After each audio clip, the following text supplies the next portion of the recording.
Hello dear students, welcome to easy notes. आज हम लोग पढ़ने वाले हैं chapter 1 of class 11, that is units and measurements. ठीक है, तो अब से हम लोग क्लास 11 स्टार्ट करेंगे। इसमें सबसे पहला लेक्चर है फिजिकल क्वांटिटीज के बारे में और यूनिट्स के बारे में। ठीक है, तो दूसरे लेक्चर में हम लोग कवर करेंगे डायमेंशंस। तो सबसे पहली चीज, अगर इस चैप्टर में इंट्रोडक्शन की बात करें तो फिजिकल क्वांटिटी को कहा है। ठीक है, अब फिजिकल क्वांटिटी किसको कहते हैं? Physical quantity are those quantities जिसे मेजर किया जा सकता है। ऐसे क्वांटिटी जिसको हम लोग क्या कर सकते हैं, मेजर कर सकते हैं, जैसे कि इस हाथ का लेंथ, ठीक है, मेरा मास, क्या हो गया अब चलने वाला टाइम, या इस रूम का टेम्परेचर। तो ऐसे कुछ चीजें जो मेजर कर सकते हैं उसको हम लोग क्या कहते हैं, फिजिकल क्वांटिटीज। तो physical quantities, the quantities which can be measured are called as physical quantities. Example length, mass और टाइम। और नॉन फिजिकल क्वांटिटीज किसको बोलते हैं? जिसको मेजर कर नहीं सकते, जैसे कि आज मैं बहुत दुखी हूँ, कितना दुखी हूँ, सैडनेस कितनी है मेरे में, तो वो मेजर नहीं कर सकते, राइट? तो इट इज अनमेजरेबल क्वांटिटी। हाँ, या तो अगर बात करें कि अगर कोई आपसे कहे कि मैं आपसे बहुत ज्यादा प्यार करता हूँ, कितना, तो वो भी मेजर नहीं कर सकते। ऐसी चीजें जो मेजर नहीं कर सकते उसको हम लोग क्या कहेंगे, नॉन फिजिकल क्वांटिटीज। तो example love, anger, sadness etcetera and so on. जो भी आपके दिमाग में आ रहा है कि जिसको मेजर किया नहीं जा सकता, वो सब क्या है, नॉन फिजिकल क्वांटिटीज। नेक्स्ट बात करते हैं यूनिट। अब यूनिट क्या है? It is a fixed quantity. ठीक है, एक क्वांटिटी है, वो फिक्स्ड है, उसके रेस्पेक्ट में हर क्वांटिटी को हम लोग क्या करते हैं, हर फिजिकल क्वांटिटी को हम लोग मेजर करते हैं, उसको हम लोग क्या कहते हैं, यूनिट। तो अब अगर बात करें यूनिट ऑफ मास, मास की यूनिट क्या हो जाएगी, किलोग्राम। तो किलोग्राम के कंपैरिजन में उसको फिक्स्ड क्वांटिटी मान के हम लोग क्या करेंगे, मास को मेजर करेंगे। जैसे कि अगर मुझे पूछे कोई कि आपका मास कितना है, मैं कहूंगा 60 किलोग्राम, राइट?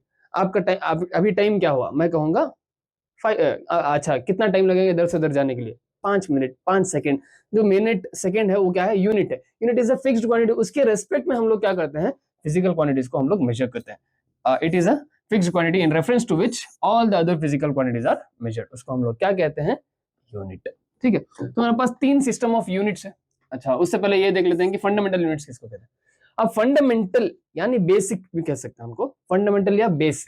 बेस मतलब क्या है, इनिशियली स्टार्ट वहीं से हुआ है, तो उसको बेसिक कहते हैं, राइट? तो ऐसी क्वांटिटीज जो किसी पे डिपेंड नहीं करती, इनिशियल उन्हीं से हुआ है, उसको हम लोग क्या कहेंगे, बेसिक या फंडामेंटल फिजिकल क्वांटिटीज। और ऐसे यूनिट्स को हम लोग कहेंगे बेसिक या fundamental units. The units for the fundamental और basic quantities which are defined independently, किसी के ऊपर डिपेंड नहीं करते, आर कॉल्ड फंडामेंटल और बेस यूनिट्स। ठीक है, एग्जांपल मीटर, मीटर किसकी यूनिट हो जाएगी, लेंथ की। और किलोग्राम किसकी यूनिट हो जाएगी, मास की। नेक्स्ट बात करते हैं हम लोग डिराइव्ड यूनिट्स। अब डिराइव करना, नाम में ही लिखा हुआ है कि डिराइव, डिराइव किसको बोलते हैं, जो 2-3 चीजें मिलके बनाते हैं उसको हम लोग क्या कहते हैं, डिराइव कहते हैं। तो जैसे कि अगर मैं लेंथ और ब्रेड्थ को ले लूं तो हम लोगों को क्या मिल जाएगा, एरिया। तो ऐसे क्वांटिटीज को क्या कहेंगे, डिराइव्ड फिजिकल क्वांटिटी, जो लेंथ और ब्रेड्थ दोनों से मिलके बनी है। यानी अगर मैं डेंसिटी की बात करूं, density will B mass by volume, दो अलग अलग क्वांटिटी से मिलके बना है, इसको हम लोग क्या कहेंगे, डिराइव्ड फिजिकल क्वांटिटीज। और इसकी यूनिट को कहेंगे derived unit, simple. The units of all physical quantities which can be expressed in terms of fundamental units, उसको हम लोग क्या कहेंगे, डिराइव्ड यूनिट। जैसे कि मीटर पर सेकंड, यानी वेलोसिटी को हम लोग कह सकते हैं कि डिस्टेंस बाय टाइम, स्पीड या वेलोसिटी को डिस्टेंस या डिस्प्लेसमेंट बाय टाइम। डिस्टेंस की यूनिट हो जाएगी मीटर और टाइम की यूनिट हो जाएगी सेकंड, तो वेलोसिटी की यूनिट क्या हो जाएगी, मीटर पर सेकंड। तो इस तरह से दो अलग अलग फंडामेंटल यूनिट्स को मिला के एक जो यूनिट बनाते हैं उसको हम लोग क्या कहते हैं, डिराइव्ड यूनिट। ठीक है, अच्छा, नेक्स्ट सिस्टम ऑफ यूनिट की बात करते हैं। हमारे पास 3 सिस्टम ऑफ यूनिट है। ठीक है, तो सबसे पहला सिस्टम ऑफ यूनिट है एमकेएस सिस्टम, दूसरा सीजीएस और एफपीएस। अब एमकेएस क्या है, एमकेएस में एम डिनोट करता है मीटर, के डिनोट करता है किलोग्राम और एस डिनोट करता है सेकेंड्स। ठीक है, सिमिलरली अगर बात करें सीजीएस में, सीजीएस में सी डिनोट करता है सेंटीमीटर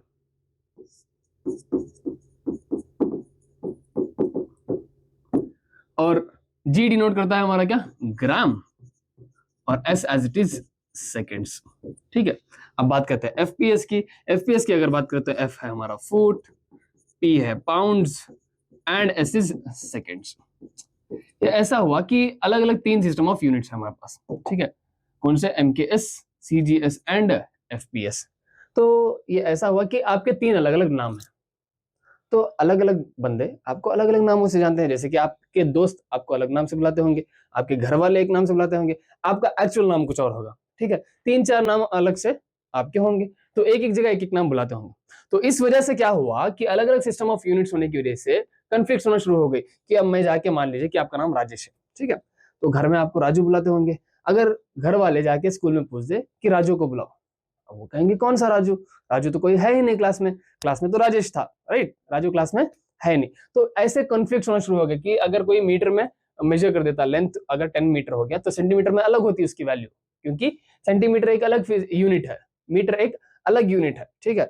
तो अलग अलग यूनिट्स होने की वजह से उसकी वैल्यू अलग अलग होने की वजह से कन्फ्लिक्ट होना शुरू हो गया। तो उस वजह से क्या किया, सबने मिलके एक सिस्टम डिसाइड किया जिसको हम लोग कहते हैं एसआई यूनिट सिस्टम, ठीक है। एसआई मतलब सिस्टमैटिकली इंटरनेशनल यूनिट सिस्टम, मतलब इंटरनेशनली एक्सेप्टेड है, कहां भी जाओ अगर ये यूनिट में अगर मेजर करोगे तो वैल्यू जो होगी वो एक्चुअल होगी और हर किसी को समझ में आ जाएगी, ठीक है।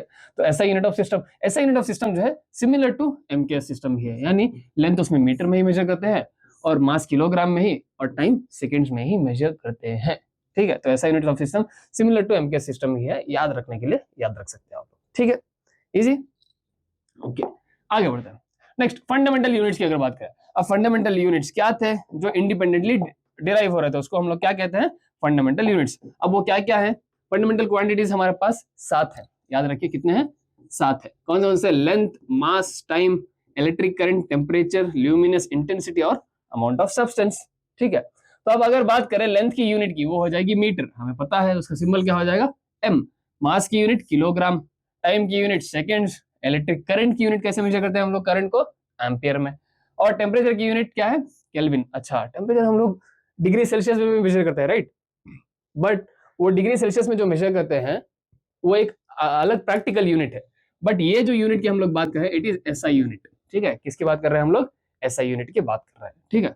ये SI unit of temperature is kelvin, याद रखिए। तो उसकी ये क्या आ जाएगी, केल्विन के। ल्यूमिनस इंटेंसिटी को कैसे मेजर करेंगे, कैंडेला से मेजर करेंगे, सीडी उसका सिंबल हो जाएगा। और अमाउंट ऑफ सब्सटेंस, कितना अमाउंट ऑफ सब्सटेंस है उसको मोल्स में कवर करेंगे, यानी नंबर ऑफ मोल्स, आप लोगों ने केमिस्ट्री में पढ़ा होगा, तो मोल्स में उसको मेजर करेंगे और उसकी सिंबल हो जाएगी MOL, ठीक है, ओके। आगे बढ़ते हैं, नेक्स्ट सप्लीमेंट्री यूनिट्स। अब इनको सप्लीमेंट्री यूनिट्स कहते क्यों है, सप्लीमेंट्री यूनिट्स इसलिए कहते हैं कि इनके पास सिर्फ यूनिट है, इनका डायमेंशन कुछ नहीं है, ठीक है। तो ये दो यूनिट्स है, रेडियन एंड स्टेरेडियन। रेडियन किसकी यूनिट है, रेडियन है यूनिट प्लेन एंगल की, और स्टेरेडियन है यूनिट सॉलिड एंगल की, ठीक है। तो एंगल कवर्ड बाय क्या, arc length per unit radius, दोनों का अगर रेशियो बराबर होगा तो रेडियन 1 रेडियन हो जाएगा, अगर एरिया और रेडियस का स्क्वायर बराबर होगा तो वो 1 स्टेरेडियन हो जाएगा। रेडियन को हम लोग थीटा से मेजर करते हैं और स्टेरेडियन यानी सॉलिड एंगल को हम लोग ओम से मेजर करते हैं, एस से, ठीक है, याद रखिए। नेक्स्ट आगे बढ़ते हैं, नेक्स्ट सिग्निफिकेंट फिगर्स। अब सिग्निफिकेंट फिगर्स क्या है, significant figures are meaningful digits, meaningful digits, इसको हम लोग क्या कहते हैं, सिग्निफिकेंट फिगर्स कहते हैं, ठीक है। तो इसके कुछ रूल है कि कौन से मीनिंगफुल डिजिट है कौन से नहीं है, तो वो हमने जानना है। तो all the non zero digits are significant, यानी कोई भी नॉन जीरो डिजिट हो वो क्या है, सिग्निफिकेंट है। यानी फॉर एग्जांपल अगर मैं बात करूं कि 432, अब इसमें कितने सिग्निफिकेंट फिगर्स हो गए, इसमें हो गए 3 सिग्निफिकेंट फिगर्स। अगर मैं बात करूं 0456, इसमें कितने सिग्निफिकेंट फिगर्स हो गए, 1 2 और 3, 0 हमारा सिग्निफिकेंट नहीं होगा, तो इसमें हो गया हमारे पास फिर से 3 सिग्निफिकेंट फिगर्स, सही है, पहला रूल। अच्छा, अब बढ़ते हैं दूसरे रूल की तरफ। दूसरा रूल क्या कहता है, दूसरा रूल कहता है कि all zeros between any two non zero digits are significant regardless of whether there is a decimal point और नॉट, डेसिमल पॉइंट हो या ना हो, अगर जीरो जो है दो नॉन जीरो के बीच में आ रहा है तो वो सिग्निफिकेंट माना जाएगा। यानी अगर 403 की बात करें तो उसमें कितने सिग्निफिकेंट फिगर्स है, 3, 4, 3 और 0 जो 4 और 3 के बीच में प्रेजेंट है वो, ठीक है। अच्छा, अगर ऐसे बात करें 4.306, अब इसमें भी डेसिमल हो या ना हो ये भी हमारा सिग्निफिकेंट फिगर माना जाएगा। तो जीरोस अगर नॉन जीरो के बीच में आ रहे हैं तो उसको हम लोग क्या मानेंगे, सिग्निफिकेंट मानेंगे, ठीक है। अब बात करते हैं नेक्स्ट पॉइंट। नेक्स्ट पॉइंट क्या है, नेक्स्ट पॉइंट है if the number is less then 1, number क्या है 1 से छोटा है, then the zeros to the right of the decimal point से right side and to the left of the first non-zero digit are not considered significant. इसका मतलब क्या है, मान लीजिए कि ये कोई 0.012, ठीक है, ये एक नंबर है। अब इसमें जो डेसिमल पॉइंट के 1 से कम है, राइट, हाँ, डेसिमल पॉइंट के राइट साइड जो 0 होगा और नॉन जीरो के लेफ्ट में जो 0 होगा उसको हम लोग नॉन सिग्निफिकेंट मानेंगे। तो मतलब इसमें कितने सिग्निफिकेंट फिगर्स हो गए, 2 सिग्निफिकेंट फिगर्स। अगर ये 0.00346 होता तो इसमें 3 सिग्निफिकेंट फिगर्स होंगे, क्योंकि ये जो जीरोस है उसको हम लोग सिग्निफिकेंट नहीं मानते। सही है, चलो नेक्स्ट बात करते हैं।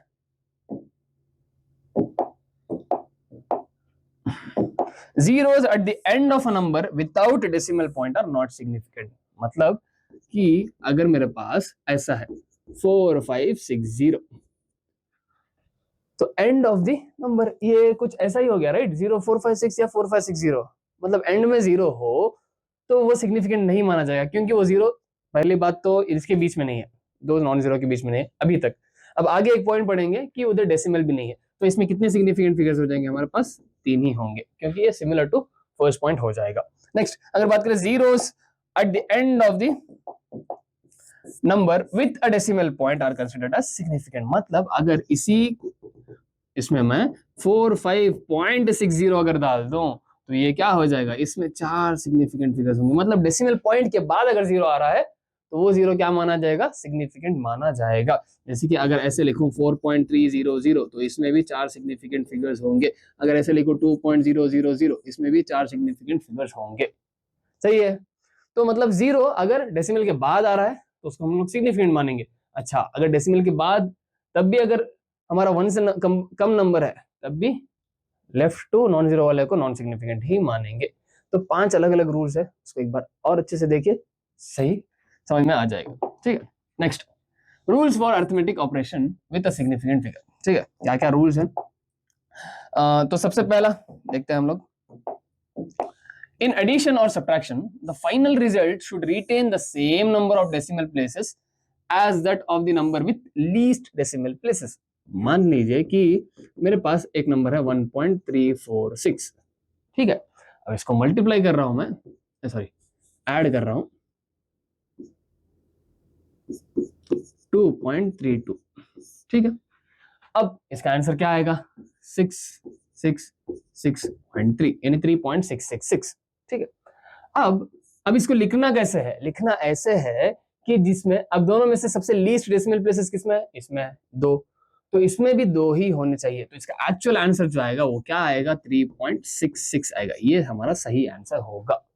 अब अगर सब्ट्रैक्शन की बात करें कि मान लीजिए 2.364 माइनस 1.213, ठीक है, 1.21 लिख लेता हूं मैं।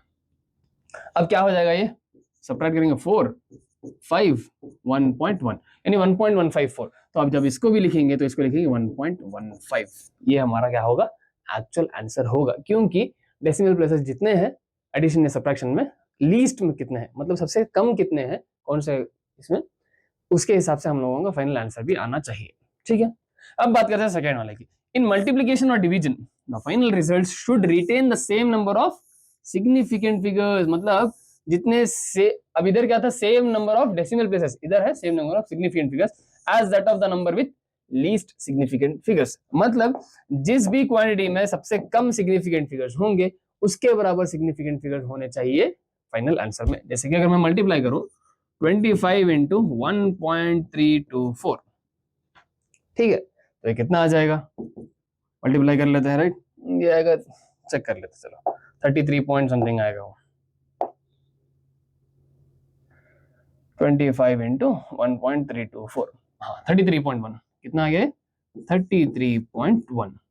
अब decimal places sorry significant figures इसमें कितने हैं, इसमें है 2, और इसमें कितने, इसमें है 4, तो फाइनल आंसर में कितने होने चाहिए, होने चाहिए 2, तो इसमें एक्चुअल आंसर क्या आ जाएगा, ये 33, ठीक है, ये हमारा सही आंसर होगा।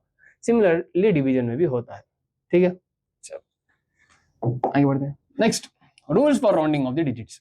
अब डिजिट्स को राउंड ऑफ करना है तो क्या रूल्स है हमारे पास, ठीक है। सबसे पहला ये पढ़ने की जगह ऐसे समझा था, मान लीजिए कि अब मेरे पास एक नंबर है 4.346, ठीक है, एक दूसरा नंबर है 4.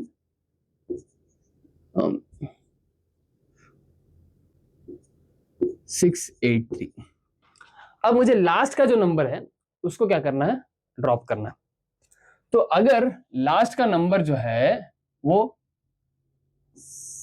मोर देन 5 हुआ, यानी 5 से बड़ा हुआ, तो क्या करेंगे, the preceding digit has to be increased by 1, यानी इसको ड्रॉप जो करना है वो 5 से ज्यादा हुआ तो उससे पहले वाले डिजिट को 1 से बढ़ा देंगे, मतलब इसका आंसर हो जाएगा हमारा 4.35।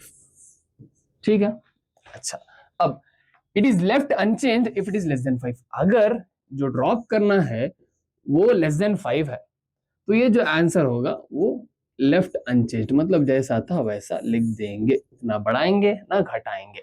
इजी। अगर 5 से ज्यादा है तो एक बढ़ा देंगे, 5 से कम है तो एज इट इज लिख देंगे, simple.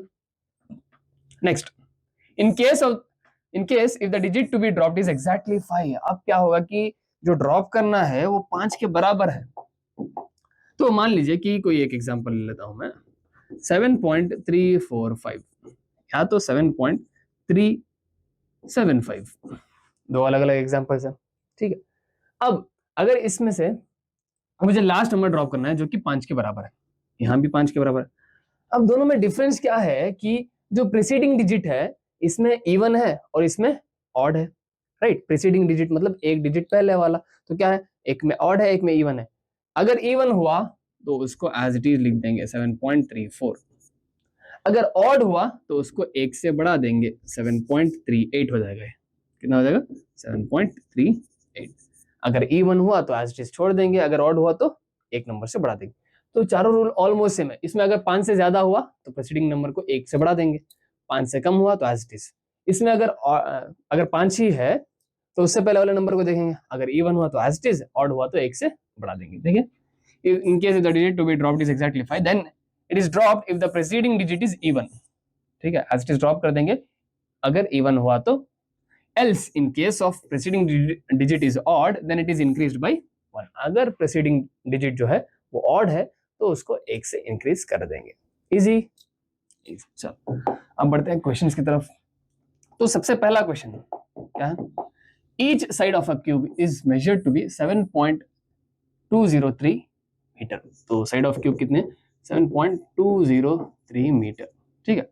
What are the total surface area and the volume of the cube to appropriate significant figures, मतलब एरिया निकालना है और वॉल्यूम निकालनी है।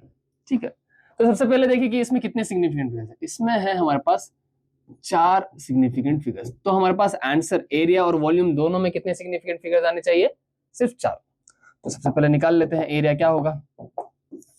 जो एरिया होगा, area will be equal to 6a square, right. तो area is equal to 6 into a square, यानी 7.203 का होल स्क्वायर। तो एरिया इज इक्वल टू कितना है, चेक कर लेते हैं, इधर रख लेता हूं मैं, 7.203 इंटू 7.203 इंटू 6 कर लेता हूं डायरेक्टली टोटल आंसर। तो कितना हो गया ये, 311.299254। ठीक है। अब इसको क्या करना है, इसको मुझे 4 सिग्निफिकेंट फिगर्स में रखना है। तो पहले इसको राउंड ऑफ करना पड़ेगा, मतलब 4 मतलब इधर तक, 2 तक। तो अब अगर 2 के बाद वाले डिजिट को ड्रॉप करूंगा तो 9 को ड्रॉप करूंगा तो 9 तो 5 से बड़ा है, मतलब इसको राउंड ऑफ करते आएंगे तो 9 ही बचेगा लास्ट में, तो 5 से बड़ा है। अगर 5 से बड़ा हुआ तो इसको ड्रॉप करने पर ये क्या हो जाएगा, 1 से इंक्रीज। तो area will be equal to 311.3 metre square. Done, area हो गया। चलो बढ़ते हैं वॉल्यूम की तरफ।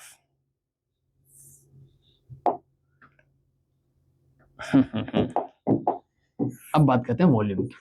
Volume is equal to L cube, right. So v is equal to 7.203 का होल क्यूब। जब इसको सॉल्व करेंगे तो ये क्या आएगा, इनटू 7.203, तो ये आ गया हमें v इज इक्वल टू 373.71474543।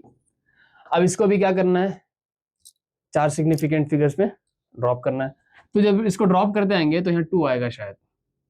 अब इसको ड्रॉप करना है, अब इसको ड्रॉप करेंगे तो 5 से तो कम है, तो ये एज इट इज रह जाएगा। तो v will be equal to 373.7 metre cube. ये हमारा वॉल्यूम आ जाएगा। इजी, सिर्फ सिग्निफिकेंट फिगर्स को ध्यान में रखना था। ठीक है, चलो अगले क्वेश्चन की तरफ बढ़ते हैं। ये एज इट इज रखता हूँ इधर, हमें काम आएगा। Next, 5.74 gram of a substance occupies 1.2 centimetre cube. ठीक है, express its density by keeping the significant figures in view. मतलब डेंसिटी निकालनी है। ठीक है, तो देखते हैं। अब सबसे पहले density will be equal to mass by volume. अब सबसे पहले इसमें देखते हैं कि मास क्या है। Mass is 5.74 gram and volume is 1.2 centimetre cube. तो इसमें हो गए हमारे पास 3 सिग्निफिकेंट फिगर्स और इसमें हो गए 2 सिग्निफिकेंट फिगर्स। तो फाइनल आंसर में कितने सिग्निफिकेंट फिगर्स होने चाहिए? 2। तो देखते हैं। तो density will be equal to mass कितना है 5.74 डिवाइड बाय वॉल्यूम 1.2। तो ये कितना आएगा 5.74 डिवाइड बाय 1.2, ये हो जाएगा D will be equal to 4.783333। ठीक है, तो डेंसिटी क्या हो जाएगी हमारी। अब इसको 2 सिग्निफिकेंट फिगर्स में कन्वर्ट करना है, तो इसको राउंड ऑफ करते हो। ये 8 को हम लोगों को राउंड ऑफ करना है। अगर 8 को राउंड ऑफ करेंगे तो वो क्या है, less than sorry greater than 5। तो बाजू का जो नंबर होगा वो क्या होगा, इंक्रीज बाय 1। तो ये हो जाएगा हमारा 4.8 ग्राम पर सेंटीमीटर क्यूब। ये हो गई हमारी डेंसिटी ऑफ दैट सब्सटेंस। ठीक है, नेक्स्ट आगे बढ़ते हैं। हाँ, the length, breadth and the thickness of rectangular sheet metal are this and this. ठीक है, give the area and volume of the sheet to correct significant figures. Area चाहिए और वॉल्यूम चाहिए। सबसे पहले देख लेते हैं लेंथ कितना है। लेंथ है हमारा 4.234 है, 4.234 मीटर। ब्रेड्थ है हमारा 1.005 मीटर एंड थिकनेस है कितनी, सेंटीमीटर में गिवन है, तो मीटर में कन्वर्ट करने के लिए डिवाइडेड बाय 100 करेंगे, तो ये हो जाएगा 0.0201 मीटर। ठीक है, हमें चाहिए एरिया एंड वॉल्यूम। तो एरिया के लिए क्या करेंगे, एरिया के लिए सबसे पहले करेंगे area will be equal to 2 into length into breadth plus breadth into height, यानी हाइट यानी थिकनेस लिख लेता हूं मैं, breadth into thickness plus thickness into length. ठीक है, ओके, तो area is equal to 2 into, अभी पहले कैलकुलेट कर लेते हैं कि कितना होगा इधर। चलो, लेंथ कितनी है भाई, लेंथ है 4.234 इंटू ब्रेड्थ 1.005। ठीक है, ये है हमारा कितना 4.25517 प्लस। ठीक है, अब बात करते हैं ब्रेड्थ 1.005 इंटू 0.0201। ठीक है, ये हो गया हमारा 0.0202005 प्लस, अब इसको थिकनेस को लेंथ से मल्टीप्लाई करना। थिकनेस कितना है 0.0201 इंटू 4.234, ये हो गया हमारी 0.0851034। ठीक है, तो जब इसको सॉल्व करेंगे तो कितना आएगा 2 इंटू ऐड कर लीजिए 0.020205 प्लस 4.25517, ये हो गया हमारा। अब इसको राउंड ऑफ कर लीजिए, नहीं ऐसे लिख लेता हूँ मैं, चलो 4.360479। अब इसको 2 से मल्टीप्लाई करेंगे तो क्या हो जाएगा, ये इंटू 2, ये हो गया हमारा 8.720948। अच्छा, अब इसको क्या करना है, हमें राउंड ऑफ करना है with how much significant figures. अच्छा, इसमें देखिए, इसमें हमारे पास 4, इसमें भी हमारे पास है 4, ये बीच में, इसमें ये 3 ही होंगे, इसमें हमारे पास 3। तो फाइनली हमें 3 सिग्निफिकेंट फिगर्स पे इसको रोकना है। तो पूरे को जब राउंड ऑफ करेंगे तो 0 को ड्रॉप करना है, यानी एज इट इज रह जाएगा। तो A will be equal to 8.72 metre square. तो एरिया हमारा ये आ गया, डन। अब वॉल्यूम भी करना है, तो इसको यहीं रखता हूं मैं। देखते हैं कि वॉल्यूम क्या होगा। Volume is equal to length into breadth into thickness. Volume क्या हो जाएगा, लेंथ क्या था हमारा 4.234 इंटू ब्रेड्थ क्या थी 1.005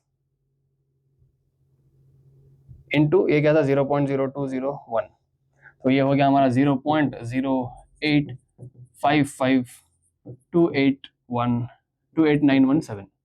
ठीक है, तो अब इसको 3 सिग्निफिकेंट फिगर्स में कन्वर्ट करना है। तो ये दो तो सिग्निफिकेंट नहीं होंगे, तो इसको ड्रॉप कर देंगे तो ये बच जाएगा 0.0855 मीटर क्यूब। ठीक है, ये हो गया हमारा वॉल्यूम ऑफ द शीट। ठीक है, तो यहाँ पे हमारा लेक्चर 1 होता है समाप्त, जिसमें हम लोगों ने यूनिट के बारे में पढ़ा, फंडामेंटल क्वांटिटीज के बारे में पढ़ा, फिर हम लोगों ने देखा कि सिग्निफिकेंट फिगर्स क्या होते हैं, फिर राउंडिंग ऑफ कैसे करते हैं। उसके बेस पे थोड़े से हम लोगों ने क्वेश्चन किए जो कि इजीली सॉल्व हो सकते हैं।